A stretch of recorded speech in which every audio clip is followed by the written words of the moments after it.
الحمد لله رب العالمين.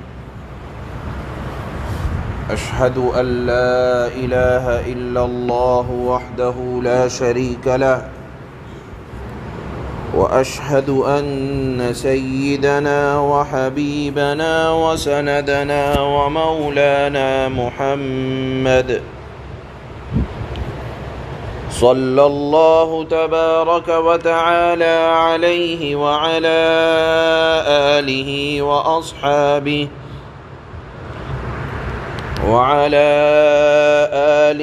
وأصحابه وبارك وسلم. أما بعد، فأعوذ بالله من الشيطان الرجيم. بسم الله الرحمن الرحيم.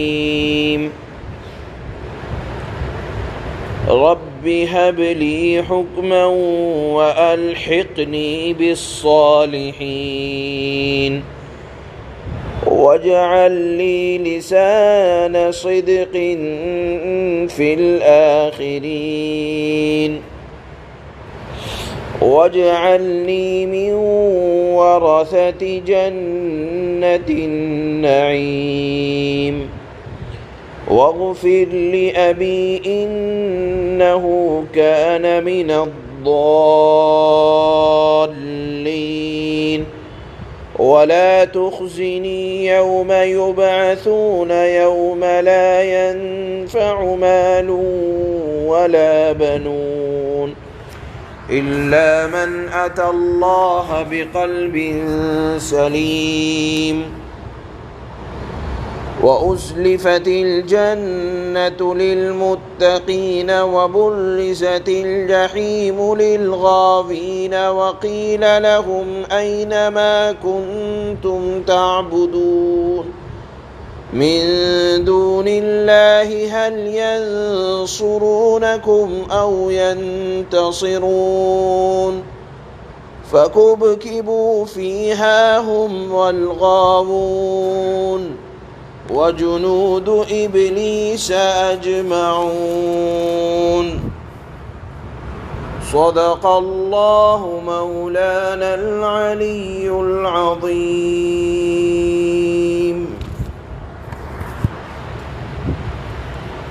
ان آیات میں اللہ نے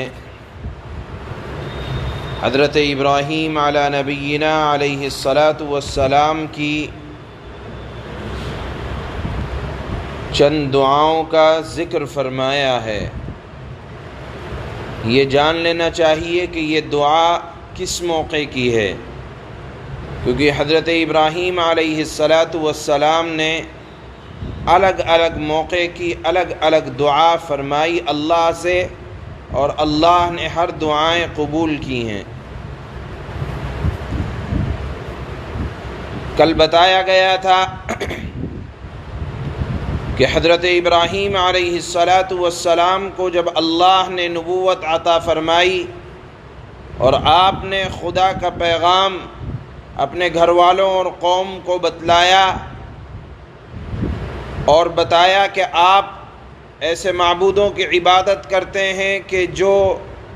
نہ سن سکتے ہیں، نہ دیکھ سکتے ہیں، نہ نفع نہ نقصان کے مالک ہیں، نہ اپنے نفع نہ اپنے نقصان کے مالک ہیں، تو آپ کیوں ایسے معبودوں کی عبادت کرتے ہیں؟ اپنے والد سے بھی یہ بات کہی، اپنے گھر والوں سے بھی یہ بات کہی، اپنی قوم سے بھی کہا. انہوں نے سب نے ایک ہی جواب دیا کہ ہم نے تو اپنے آباء و اجداد کو یہ کرتے دیکھا ہے. حضرت ابراہیم نے فرمایا کہ آباء و اجداد اگر گمراہ ہیں تو تم بھی گمراہ ہو جاؤ گے، اور پھر فرمایا کہ میرے تو یہ تمام کے تمام معبود جن کی تم عبادت کرتے ہو دشمن ہیں، اور پھر میں ان کی درگتی کروں گا. چنانچہ وہ واقعہ بھی آپ جانتے ہیں، قرآن میں دوسری جگہ اس کو بیان کیا کہ قوم ایک مرتبہ میلے میں گئی تھی. حضرت ابراہیم نے ان کی حیثیت کو واضح کرنے کے لیے بتوں کو توڑ ڈالا اور ایک بڑے بت کے گلے میں کلہاڑے کو ٹانگ کر چلے گئے، یہ دکھلانے کے لیے کہ یہ نفع اور نقصان کے مالک نہیں ہیں۔ قوم آئی، دیکھا کہ معبودوں کے ساتھ یہ حالت ہے، تو اس کے بعد بادشاہ کے دربار میں آپ کی شکایت کی گئی۔ نمرود نے، جو بادشاہ تھا اس وقت کا، بلایا آپ کو اور کہا کہ تم نے کیا ہے؟ کہا میں کیا کرتا، اس کے بڑے معبود نے کیا ہے، جس کے پاس آلہ موجود ہے۔ یہ واقعہ بھی 17ویں پارے کے اندر اللہ نے بیان کیا۔ چنانچہ ہزاروں من لکڑیوں کو اکٹھا کیا گیا اور حضرت ابراہیم کو وہاں آگ میں ڈالا گیا، لیکن اللہ نے اس آگ کو گلے گلزار کر دیا۔ یہ واقعہ ہونے کے بعد حضرت ابراہیم اپنے گھر آئے، اور گھر آنے کے بعد کہا کہ میں ان بتوں کی یہ حیثیت واضح کرتا رہوں گا، یہی میری مشن ہے، اور اپنے والد کو سمجھایا کہ آپ بھی میری بات مان لیں۔ والد نے کہا کہ اگر تو یہ کام کرتا رہے گا تو میرا تجھ سے کوئی تعلق نہیں ہے، اور تو میرے گھر سے نکل جا۔ حضرت ابراہیم اپنے بھانجے حضرت لوط علیہ السلام اور اپنی بیوی کو لے کر ابا جان کے گھر سے نکل رہے ہیں، اس وقت یہ دعا کر رہے ہیں۔ کیا دعا کر رہے ہیں؟ رب ہب لی حکما والحقنی بالصالحین، کہ اے پروردگار مجھے حکمت عطا فرما، باتوں کی سمجھ عطا فرما، دانائی عطا فرما، عقل مندی عطا فرما، سمجھ بوجھ عطا فرما، دین کی باریک باتوں کو سمجھنے کی توفیق عطا فرما۔ یہ تمام کے تمام حکمت کے مفہوم کے اندر آتا ہے۔ وَأَلْحِقْنِي بِالصَّالِحِينَ، پہلی دعا کی حکمت عطا فرما، عقل مندی اور دانائی کی باتیں سکھلا دے۔ دوسری دعا یہ کی کہ مجھے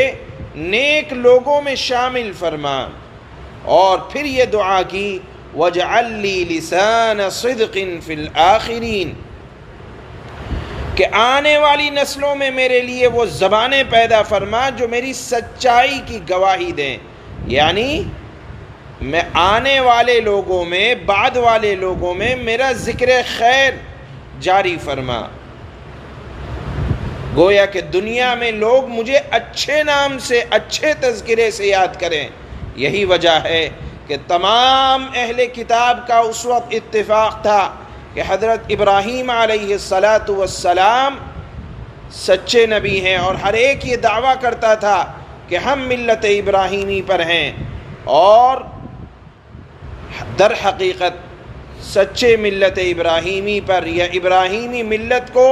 فالو کرنے والے وہ جناب رسول اللہ صلی اللہ علیہ وسلم تھے۔ تو عرض کرنے کا مقصد یہ ہے کہ حضرت ابراہیم نے یہ دعا کی تھی کہ میرا اچھا تذکرہ میرے بعد دنیا میں میرا ہو۔ چنانچہ تمام اہل کتاب، اللہ نے یہ دعا بھی قبول کی، تمام اہل کتاب آپ کی عزت کرتے ہیں، اور آج تک اتنے ہزاروں سال گزر گئے ہیں، ہر نمازی مسلمان جب نماز پڑھے گا تو اس کی نماز اس وقت تک مکمل نہ ہوگی جب تک وہ حضرت ابراہیم علیہ السلام کے اوپر درود نہ بھیج دے۔ تو معلوم یہ ہوا کہ اللہ نے حضرت ابراہیم کی یہ دعا بھی قبول کی کہ دنیا میں بھی عزت اللہ نے انہیں عطا فرمائی، اور اس کی دعا کی تھی۔ یہاں رک کر ایک علمی بات میں آپ کو بتلا دوں کہ بظاہر اس دعا سے یہ محسوس ہو رہا ہے کہ آدمی اپنے لیے دنیا کے اندر حب جاہ یا اچھا تذکرہ کی دعا کر رہا ہے، جبکہ ایک حدیث کے اندر آتا ہے، اللہ کے نبی صلی اللہ علیہ وسلم نے ارشاد فرمایا کہ حب جاہ، مال کی محبت اور کسی منصب کو طلب کرنے کی محبت کتنا برا ہے۔ اللہ کے نبی فرماتے ہیں کہ دو بھوکے بھیڑیوں کو اگر کسی بکری کے ریوڑ پر چھوڑ دیا جائے تو مجھے اتنا خطرہ نہیں ہے جتنا خطرہ اس بات سے ہے کہ انسان کے اندر اگر دنیا کی محبت اور عہدہ طلب کرنے کی محبت سے جتنا نقصان ہوگا،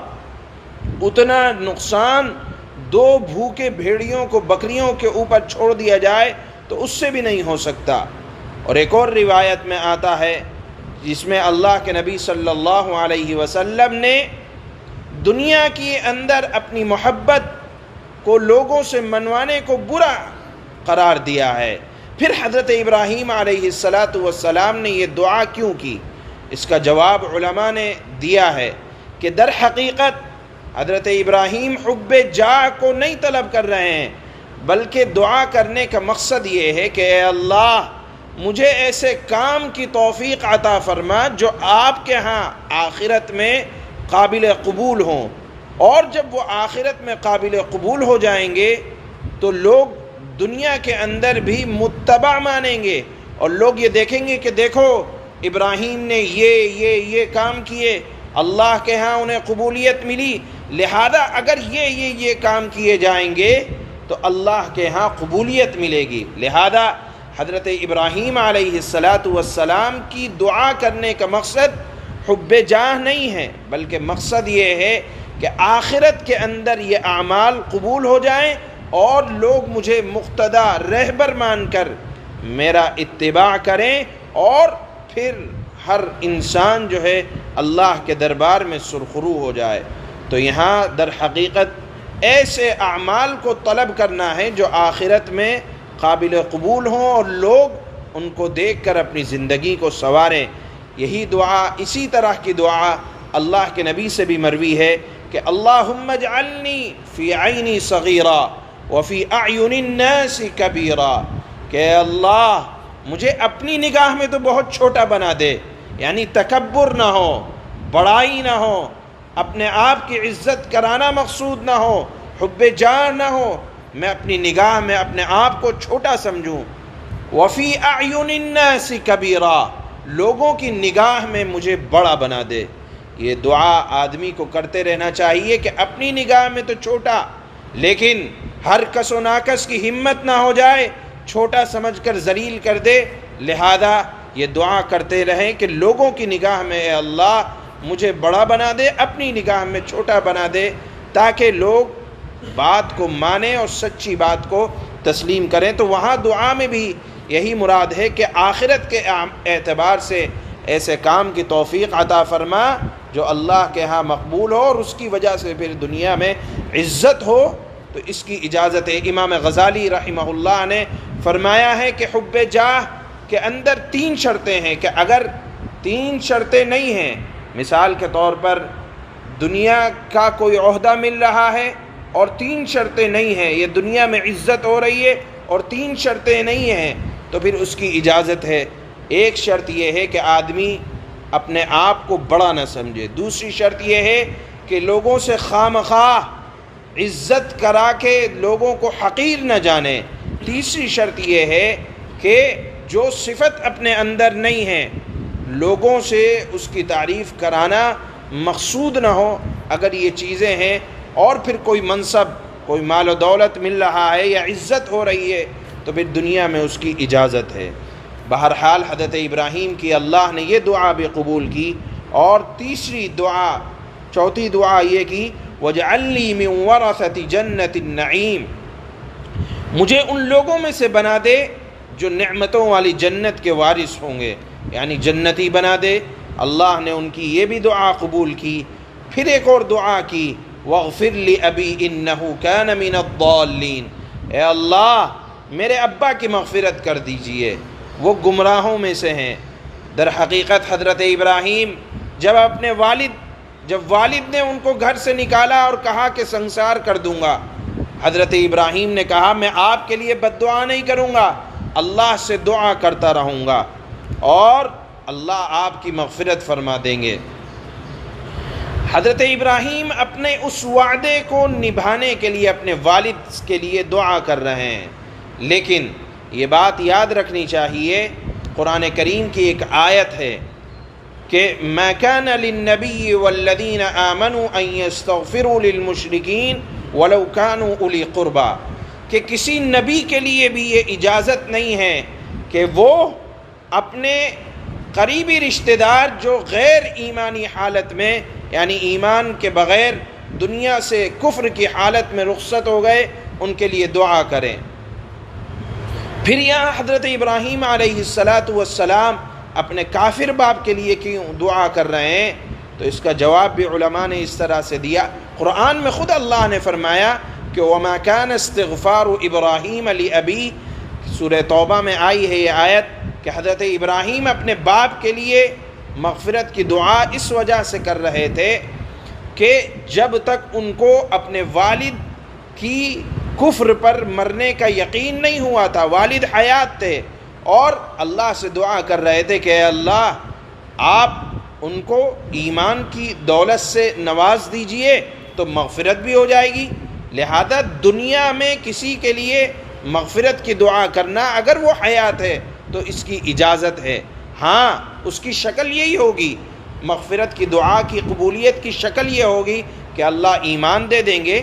اور پھر ایمان لانے کے بعد ہر مؤمن کی مغفرت کی دعا کی جا سکتی ہے۔ ہاں جو لوگ مر گئے ہوں کفر پر اب ان کے لیے دعا نہیں کی جائے گی۔ حضرات صحابہ اکرام کے کچھ گھر والوں کا انتقال کفر کی حالت میں ہو گیا، اللہ کے نبی کے چچا کا انتقال کفر کی حالت میں ہو گیا، اللہ کے نبی بھی دعا کرنے لگے، قرآن میں آیت اتر گئی مَا كَانَ لِلنَّبِيِّ وَالَّذِينَ آمَنُوا أَن يَسْتَغْفِرُوا لِلْمُشْرِكِينَ کہ نبی کو بھی یہ اجازت نہیں ہے کہ وہ اپنے مشرک خاندان والوں کے لیے مغفرت کی دعا کریں۔ بہرحال یہاں حضرت ابراہیم اس وقت دعا کر رہے ہیں جب تک کہ اپنے والد کے کفر پر انتقال کا یقین نہیں ہو گیا، اور جب ان کے والد کا انتقال کفر پر ہو گیا حضرت ابراہیم علیہ السلام نے بھی دعا کرنا بند کر دیا۔ پھر حضرت ابراہیم نے دعا کی وَلَا تُخْزِنِي يَوْمَ يُبْعَثُونَ کہ اے اللہ مجھے اس دن رسوا نہ کیجئے گا جس دن دوبارہ زندہ کیا جائے گا۔ وہ دن ایسا ہوگا نہ مال کام آئے گا، نہ اولاد کام آئے گی، نہ لڑکے کام آئیں گے۔ قیامت کے دن مال و دولت کچھ کام آنے والا نہیں ہے، اس کا ذکر ہے۔ یہاں حضرت ابراہیم نے اولاد اور نرینہ اولاد لڑکوں کا ذکر کیا اس لیے کہ آدمی مصیبت میں لڑکوں کی طرف دیکھتا ہے کہ لڑکے کام بنا دیں گے، لیکن قیامت کے دن وہ ایسا ہولناک ہوگا کہ لڑکے بھی کام نہیں بنا پائیں گے۔ ایک بات یاد رکھنا چاہیے کہ مال و دولت بھی کام دے سکتا ہے، کب؟ جب کہ اس کو راہ خدا میں خرچ کیا ہو۔ اولاد بھی کام دے سکتی ہے اگر اس کی تربیت اس انداز سے کی ہو کہ وہ آپ کے جانے کے بعد آپ کے لیے مغفرت کی دعا کرے تو اولاد بھی کام دے گی۔ اور اگر اولاد باپ کے درجے کو نہ پہنچی ہو لیکن باپ بہت بڑا آدمی ہے، دیندار ہے، اولاد کم دیندار ہے لیکن دینداری پر قائم رہی تو اللہ فرماتے ہیں وَأَلْحَقْنَا بِهِمْ ذُرِّيَّتَهُمْ ہم ان کی اولاد کو ان کے والدین کے ساتھ قیامت کے دن ملا دیں گے۔ یہاں حضرت ابراہیم نے یہ دعا فرمائی اور اس کے بعد فرمایا کہ وہ دن ایسا ہوگا کہ جس دن ایمان کے علاوہ کوئی چیز کام آنے والی نہیں ہے۔ اللہ فرماتے ہیں وہ دن ایسا ہوگا کہ جنت متقیوں کے قریب کر دی جائے گی، دوزخ گمراہوں کے سامنے کر دی جائے گی، اور اللہ دوزخیوں سے کہے گا کہاں ہے وہ معبود جن کی تم اللہ کو چھوڑ کر عبادت کرتے تھے، کیا وہ اب تمہارے کام آئیں گے؟ اللہ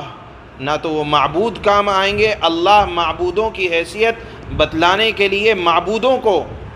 چاہے وہ پتھروں میں سے ہوں یا انسانوں میں سے ہو سب کو توڑ پھوڑ کر جہنم میں ڈال دیں گے۔ ان دعاؤں کا ذکر اللہ نے حضرت ابراہیم کی ان چند آیتوں میں کیا ہے جس کا ترجمہ ہو رہا ہے۔ اللہ فرماتے ہیں رب هب لی حکما والحقنی بالصالحین، اے میرے پروردگار مجھے حکمت عطا فرما، مجھے نیک لوگوں میں شامل فرما، واجعل لی لسان صدق فی الآخرین، اور آنے والی نسلوں میں میرے لیے وہ زبانیں پیدا فرما جو میری سچائی کی گواہی دیں، وَاجْعَلْنِي مِنْ وَرَثَةِ جَنَّةِ النَّعِيمِ، اور مجھے ان لوگوں میں سے بنا دے جو نعمتوں والی جنت کے وارث ہوں گے، واغفر لأبی انہ کان من الضالین، اور میرے باپ کی مغفرت فرما، یقیناً وہ گمراہ لوگوں میں سے ہیں۔ یہ دعا تب تک کی حضرت ابراہیم نے جب تک باپ کا کفر پر انتقال نہیں ہو گیا، اور جب وہ کفر پر انتقال ہو گیا تو دعا کرنی بھی بند کر دی تھی۔ وَلَا تُخْزِنِي يَوْمَ يُبْعَثُونَ، حضرت ابراہیم نے اللہ سے دعا کی مجھے اس دن رسوا نہ کرنا جس دن لوگوں کو دوبارہ زندہ کیا جائے گا۔ یوم لا ينفع مال ولا بنون الا من اتى اللہ بقلب سلیم، جس دن نہ کوئی مال کام آئے گا نہ اولاد کام آئے گی، ہاں جو شخص اللہ کے پاس سلامتی والا دل لے کر آئے گا اس کو نجات ملے گی۔ وَأُزْلِفَتِ الْجَنَّةُ لِلْمُتَّقِينَ وَبُرِّزَتِ الْجَحِيمُ لِلْغَاوِينَ، اور جنت اللہ سے ڈرنے والوں کے لیے قریب کر دی جائے گی، اور دوزخ کھلے طور پر گمراہوں کے سامنے کر دی جائے گی۔ وَقِيلَ لَهُمْ أَيْنَ مَا كُنْتُمْ تَعْبُدُونَ، اور ان سے کہا جائے گا کہاں ہیں وہ جن کی تم اللہ کو چھوڑ کر عبادت کیا کرتے تھے، کیا وہ تمہاری مدد کریں گے یا خود اپنا بچاؤ کر لیں گے؟ من دون اللہ هل ينصرونکم او ينتصرون، کہاں ہیں وہ جن کی تم، اور ان سے کہا جائے گا کہاں ہیں وہ جن کی تم اللہ کو چھوڑ کر عبادت کیا کرتے تھے، کیا وہ تمہاری مدد کریں گے یا خود اپنا بچاؤ کریں گے؟ پھر ان کو اور ان کے گمراہوں کو بھی اوندھے منہ دوزخ میں ڈال دیا جائے گا۔ فَكُبْكِبُوا فِيهَا هُمْ وَالْغَاوُونَ وَجُنُودُ إِبْلِيسَ أَجْمَعُونَ، پھر عبادت کرنے والوں اور معبودوں کو سب کو، گمراہوں کو اوندھے منہ دوزخ میں ڈال دیا جائے گا، اور ابلیس کے سارے لشکروں کو بھی دوزخ میں ڈال دیا جائے گا۔ سبحان اللہ، سبحانک اللہم۔